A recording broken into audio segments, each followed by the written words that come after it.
Bezrat Hashem, le Chok d'Israël de Parashat Miketz, le mercredi, Baba Kama, à la page 119a. Rav Chisda ava le aou harissa d'ava takil ve'yaïv takil ve'shakil. À l'époque du Talmud, beaucoup de gens avaient des champs. Mais quand le champ donnait des fruits, ils engageaient une personne, un manager, un gérant, et ça s'appelait haris. Le haris, sa paye, c'était pas de l'argent, sa paye, c'était une portion du champ. Alors, il donnait 20%, 25%, 30%, dépendamment de l'arrangement qu'il faisait. Ça c'était le haris. Rav Chisda avala ou harissa. Il avait un haris. Mais la Gemara nous dit, da'ava takil ve'ya'iv, takil ve'shakil. Qu'est-ce que ça veut dire ça? Dit Rashi, c'est un haris, shaya medakdek b'chaluka, ve'eno mevater michelko klum. Il ne laissait pas passer un fruit de plus ou de moins de sa part. Il était très, très à point sur le fruit. Rav Chisda n'a pas aimé ça. Parce qu'une personne doit être un peu large. Des fois tu perds, des fois tu gagnes.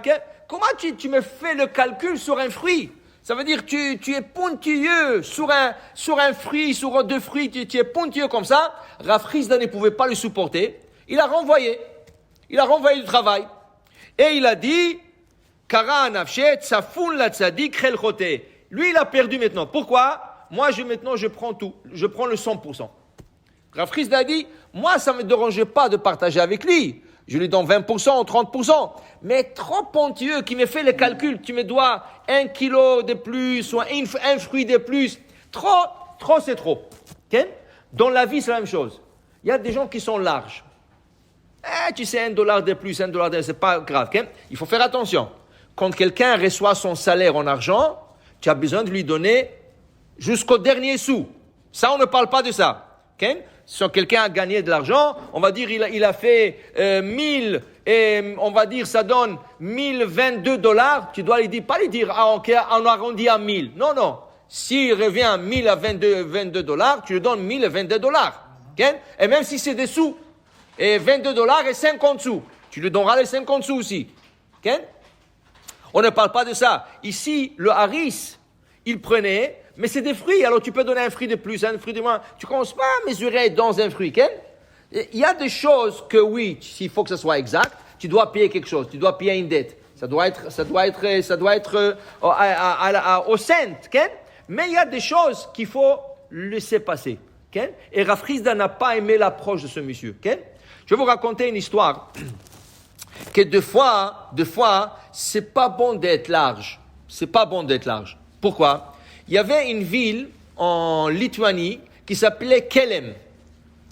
Et le Rav là-bas, il s'appelait Rav Simcha Zissel. On l'appelait le sabbat de Kelem. Le grand-père de Kelem. Comme ça, on l'appelait. C'était un titre. Lui, c'était l'élève de Rabbi Israël Salanter. Et c'est un grand érudit. Baal Midot, bon trait de caractère. Dans sa ville à lui, il y avait beaucoup de gens de Torah qui étudiaient la Torah. Mais ils avaient besoin d'ouvrir une bakery. Ils n'avaient pas une bakery.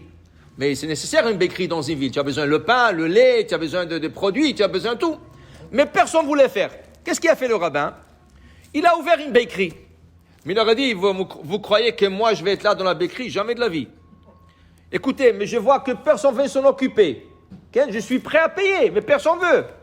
Alors il a dit comme ça, je mets une caisse, voilà le magasin, une fois par semaine, une fois par mois, moi je remplis le stock. S'il faut emmener du pain frais, j'emmène chaque jour. S'il faut emmener le lait une fois par semaine, je l'emmène une fois par semaine. S'il faut emmener des produits une fois par mois, j'emmène. Il n'y a pas de problème. Maintenant, chacun qui rentre dans le magasin, il doit faire, il y a une petite calculatrice, il doit faire le calcul de tout ce qu'il a pris et payer dans la caisse. Je fais confiance à tout le monde. C'est des gens de Torah, personne ne va les voler. Okay? J'ai fait confiance. Au Hachem, les gens étaient contents. Il y avait chacun s'est fait self-service. Chacun venait, il se servait, il prenait, il calculait, il donnait. Au bout de 6 mois, le rabbin à la synagogue leur fait une annonce.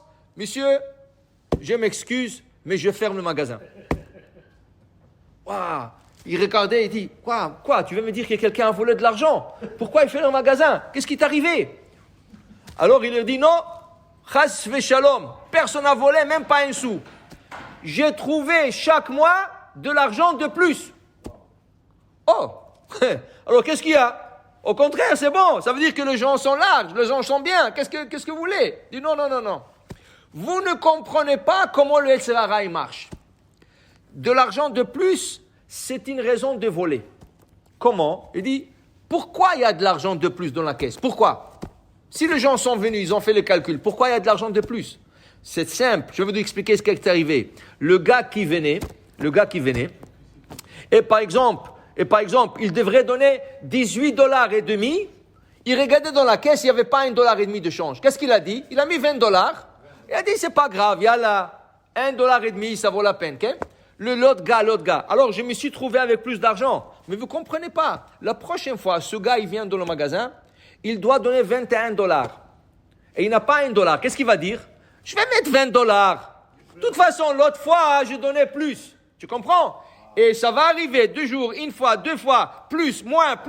À la fin, tu vas donner moins, tu vas voler la caisse de la ville. Ken? Il a dit, je ne veux pas que ça arrive sur mon dos à moi. Alors dans ce cas, il a décidé de fermer. Tu vas comprendre? Des fois, donner plus, c'est pas bon. Parce que quand tu donnes plus, tu as tendance après de donner moins. Hein? Alors il faut faire attention. Il faut savoir de quoi on parle. Ken? Il y a des choses comme des fruits, des choses comme, ok, prends. Mais quand tu arrives à un salaire de quelqu'un, ou quand tu arrives à payer quelque chose qui a un prix fixe, là il faut être près du sou. Okay? À moins que l'autre partie te dise non, je pardonne, mechila, tout ça. Oui, mais sinon, chacun devrait respecter l'autre. Amen ve amen.